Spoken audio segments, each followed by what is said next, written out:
for Project Manhood. Thank you, Mr. Peterson. I'm Charlie Jackson, currently the president of the Manhood Youth Development Foundation, which is a unicorn program for elementary, middle, and high school students. My name is Darnell Sherman. I'm a fourth-year kinesiology and physiology major on the pre-med track, and I serve as secretary for Progressive Black Men Incorporated.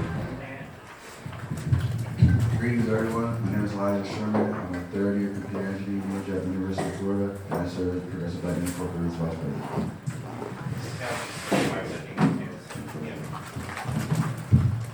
Hello everyone, my name is Adrian White. I'm a third-year African American Studies major. I'm part of Progressive Black Men Incorporated's class 25, and I serve as the project and program chair. Good afternoon, everyone. I'm Isaiah Tanner. I'm a third-year applied kinesiology and physiology major on the pre-med track, and I serve as the community service chair and parent chair for the academic school. Good afternoon, everyone. My name is Yas. I'm honored to be here. I appreciate the invitation by the lovely Miss Faye Williams. I'm a local petitioner, and you might see me out petitioning for local causes, but today I'm here as a poet, and I'm honored to share poetry with you today. I just want to thank Faye Williams and the staff and all of the guests who are here for coming together and making today a success. Let me just quickly tell you why Manhood Youth Development Foundation started. It started because we saw a direct correlation with young men who were being placed in in-school suspension. They then were placed in out-of-school suspension, and they then ended up at the Alachua County Jail, and from the jail they went to prison. That's the first take. The second take is that in 2010 and 2011, only 36 to 38% of the African American young men were graduating from high school, not only in the state of Mississippi, Alabama, Georgia, and also Florida. Less than 32% here in Alachua County. And because of that, we implemented a program to work with families, to work with young African American men and other young men who were having problems with academics. So we have a program, and I'll talk more about it as these young men should be bringing some youth to the conversation, because that's what it's all about. The future is now. These young men who are in front of us and other men who are out there dealing with the crisis here in Alachua County, we've got to step back and ensure that they have the resources and they got the strength, and we bring the maturity as well as the experience to the table, and let these young men continue to move and change America, because it is going to change, and they're here to make that change. And because of that, I thank Mr. Peterson as well for working on this board with the young men, and we thank all the community supporters who are out there who helped make our program and many other youth programs successful. We cannot do it alone. It takes everybody. It takes these type of events, community events, that Ms. Faye and her staff and her team have been able to successfully bring together. Normal incarceration rate is about $80+ per day in our county jail. You get less for giving our young men dollars from the state to go to school. So think about that. We can stop crime. We can hopefully, if we can do crime reduction, gun violence reduction, we can bring down the cost for every citizen who's having to pay to have these young men locked up. When there are many things that we can do as we're faced with a global problem. We've never been to where we are today. We are faced with a major global problem. And because of that, I want these young men to understand their role, their function is real. So I'm going to turn it over to them.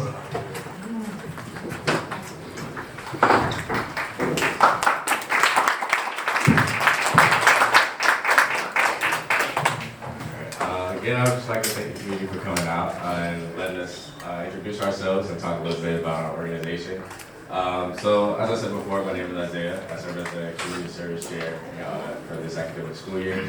Progressive Black Men Incorporated is a community service-based nonprofit organization on the University of Florida's campus. Our mission is just to eradicate all those negative stereotypes used on people of African descent, and we aim to reconstruct and redefine that image of the black male through community service and giving back any way we can. My favorite thing about Progressive Black Men Incorporated is our brotherhood, something that our organization is founded on, and one of our pillars that hold up our org. And I turn it over to Adrian to talk about our actual community service endeavors and event that we have coming up. So. Thank you. So, at the very pillar of our organization, it is definitely service. So essentially what that means is we go around all throughout Gainesville and do different acts of service, kindness, volunteering. We've done drives for the homeless, food donation drives, we've done Christmas drives. We try to have a service every single month in order to go around and just do what we can for the community. This October 23rd, we have an event called Royal Markets. So on this day, we're gonna have different organizations of different cultures, ethnicities, and things like that to portray their food and culture. And all the proceeds for that event will be going to a charity for end hunger in the local community. And you guys also talked about the black community's relationship to health and community and the healthcare system. So one of our 5 points of progression is definitely health awareness. So our organization is 100% aware of the things that affect our community, and so we're definitely trying to improve that within our bubble as well, because we're only a small percent of the population we're young black men.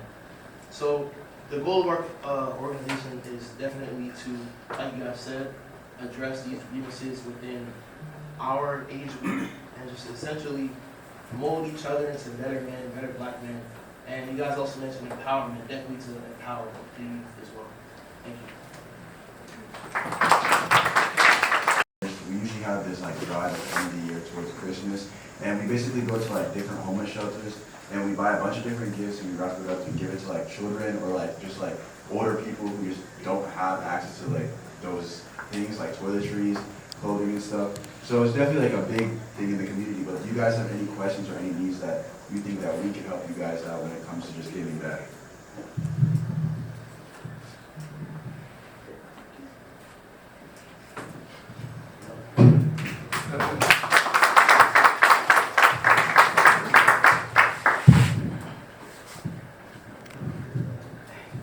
Yeah, I can talk a little bit more about Manhood Youth Development Foundation just for a minute. Some of the things that we discovered that giving our young men exposure, take them to 3 levels higher. In our organization, we give our young men opportunity to serve in the public with public projects, such as on Veterans Day, they're out serving veterans and talking with veterans and helping us transform the understanding of the veterans and their benefits associated with that. Then we move into the Christmas holidays. They do Thanksgiving baskets, they do Christmas baskets.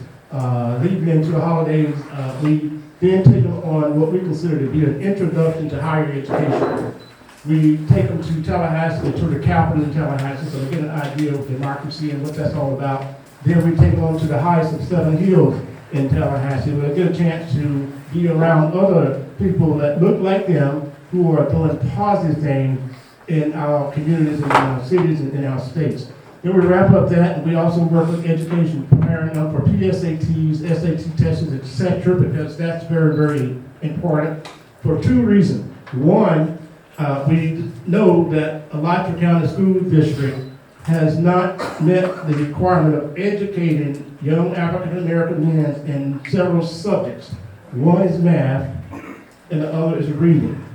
Just think about it. If you can't read, you're going to have problems in all of your academic areas. So for that reason, we work with them on PSATs and through Santa Fe Community College and U.S. etc. Following that, we get into the next semester, we have an opportunity to kick off what's considered to be an African American educational moment. And in that moment, these young men are required to go through public speaking and also write an essay. And we grade the essays and give them some sort of a monetary reward. And every time you throw money out there for them that they can get, it gets their attention. Then we follow up with what we consider to be a spring break road trip. And in that spring break road trip, you'll see on the flyers, we introduce them to places they've never been, such as taking them to Patrick Air Force Base, where they get a chance to get introduction to the military, some of the highly sophisticated technological equipment that we use to secure and fight. Then, following that, we take them over to NASA. They get a chance to tour the Engineer Center at NASA, which they find very, very important, transforming into STEM. Then, of course, we wrap it up each year with a different trip. Our first trip, we introduced them to something that they were never taught in Alachua County School District, and that was considered to be a civil rights road trip.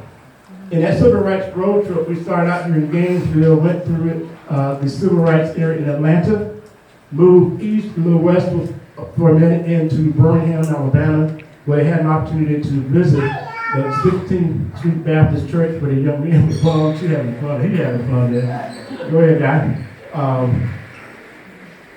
Part of that, leaving Birmingham, we moved up into Memphis, Tennessee. Went to the Lorraine Hotel, and the students had a chance to see the actual room that Martin Luther King and other folks were acquiring prior to his assassination there in Memphis. Coming on back south, we went to Selma, Alabama, and in that trip, the young men were introduced, and we made them literally walk across the Edward Pettus Bridge. And I don't know if I could have done that, knowing that on the other side of that bridge was going to be a defensive attack. But we made our young men walk. Now, coming on back a little bit east, we went into the grand finale of the civil rights. And that is the Equal Justice Initiative. If you ever went to Montgomery, Alabama, you've got to get to the Equal Justice Initiative. And a lot of these activities going around in Alachua County identifying folks who may have been lynched or hung or murdered, getting that saw and putting it in a glass bottle and then taking it up to Montgomery. Well, our young men was able to get an understanding of the Newberry Six because the saw was there at the grand finale in Minnesota. They saw the jobs that were placed in Alachua and also in Gainesville. So when you do that, you transform their way of thinking a little bit. It gets to become a bigger subject, but it also gives them a trail. They understand. Here's what one of the guys said when I didn't know we were getting through to them. The guy said, Mr. Jackson, because we do this every day when we have like an update, we want to know what they're getting. So at the end of every day, we bring them together. We have a debrief. And in that debrief, we're sitting there at Fort Rucker in the nice cabin right on the lake. He said, two of them come up. Say, Mr. Jackson, we get this now. We were never shown or never heard of the Newberry Six. We never heard of the civil rights movement. We didn't understand those things. But you know what, Mr. Jackson, we got this. I was really, tears almost come to my eyes when they said this. We got this. You don't have to worry about no drive-by shootings. None of this stuff going on, you ain't got to worry about us. And let me tell you in close by saying, of the 8 seniors that we had in the program at that time, 7 of them went to college. 1 in the military.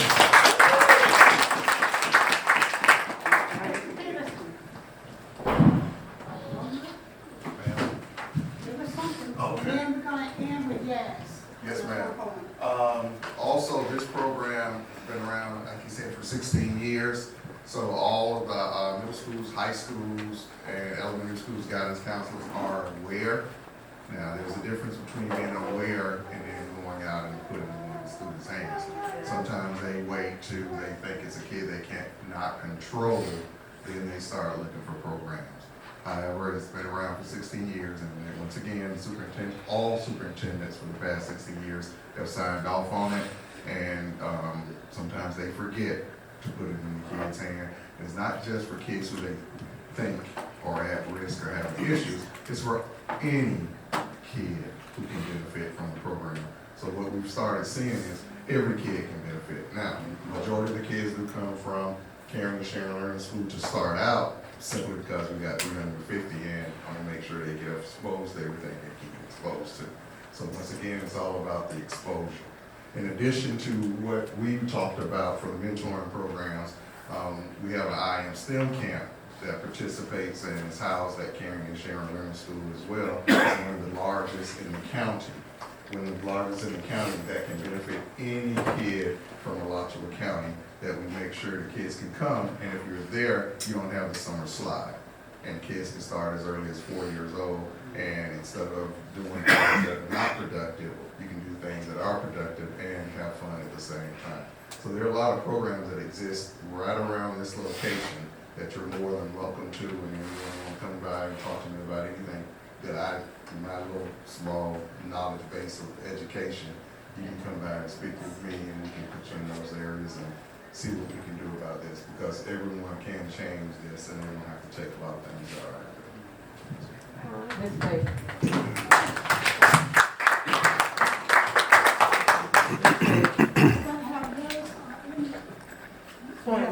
Yes, make a question for Mr. Peterson. He didn't speak to how well his students do on the standardized testing, so I think he should stand and speak to that point as well.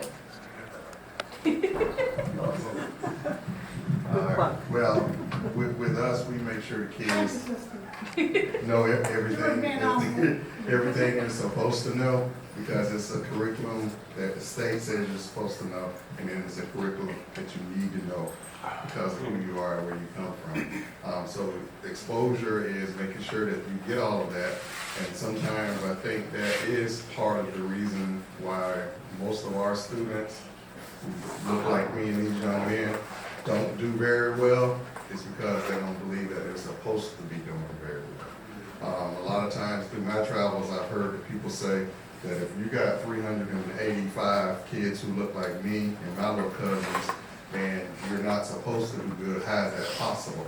And I say because we got 385 of my little cousins who look like me, that's why we're doing so well.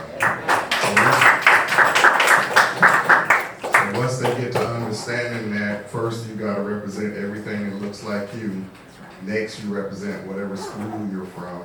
Thirdly, you represent your family. And then lastly, you represent yourself. Once they're able to connect that it's something bigger than themselves, and that what they do dictates for the kids that are going to follow behind them, they start having the ownership of something I own, and I want to be a part of it. And I'm doing this not for me, but for those that are going to follow behind me. So we tell them and teach them that no matter where they go, they're supposed to be the best that they are, because you were born from greatness, and that if you're here, you're supposed to be great and leave your mark. So you don't want to leave that mark of not being.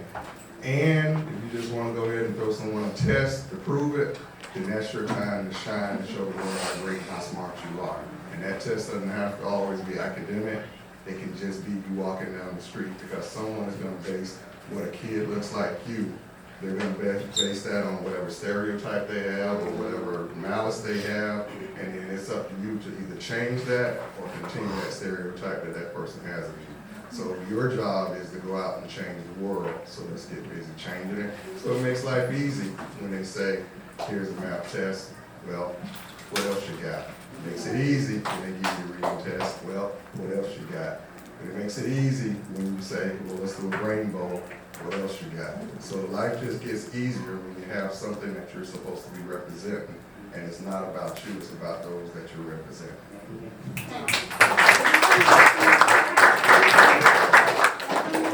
Yeah, just one thing I want to add. I got to give credit to the parents. Yes. 3 years, yeah, wait around, because 3 years ago, after thumbing through all and making mistakes for 13 years, we got it. We got the parents behind the program. And in these communities, folks, when you can get a lot of our problems are at home. A lot of our problems are we forgot our grassroots, such as here, right here in Porter's, has a historic behind this neighborhood. That's right. We got to get all of our parents, all parents, and parents of color behind these young men. And when you get behind these young men, I can tell you that they, like young girls, need nourishment as well. They need backing as well. But when you can do that, I can tell you that every family that's been engaged with our program and stayed in the program They achieved our #1 goal, which was that we got their son through high school. Okay?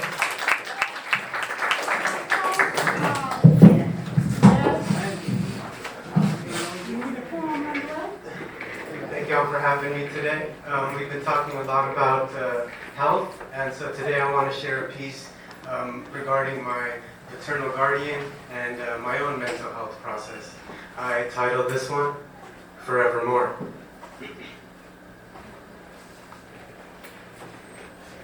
Hard when I come apart, speaking in tongues isn't a new art. Those that came before me know that culture is passed by word of mouth. Yet now it's books and AI teaching us to rely on what we have built rather than what we are built with inside. I understand you wanted your freedoms, simultaneously keeping your traditions. Similar issues to every generation, whether it's nuclear, X, or millennial. Seeming to fit in isn't reliquary in this bicentennial world that has unfolded around us. Once we've passed through the molded earth surrounded by fortunate men who deserve to die. It's no lie. No father of mine ever loved me for who I am. Instead, only diminishing those qualities which are, oh, so lovely in life. Financial portfolios aren't all they're cracked up to be. Investments, capital, building hella industries. All for what? To have it all and be alone behind concrete walls? To not give a second thought about the terror that you brought? Never owning the trauma you brought upon us? Perhaps you were exercising your right as a husband. Perhaps you were exercising your right as a father. Perhaps you were exercising your right as a man. Probably thinking what you were doing wasn't that bad. Inherent normalcy in your land of Pakistan. However, being stillborn with a purple forehead because you beat out of my mom and left me for dead, incubated and saved, wasn't for the better because we slaved for your profits and misbehaved. Yours, spending it all on building empires,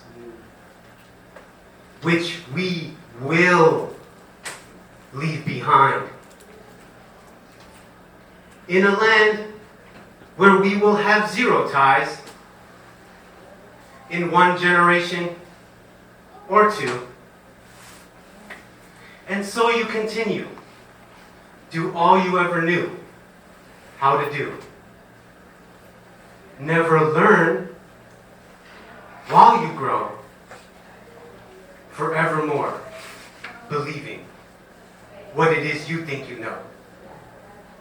Thank you.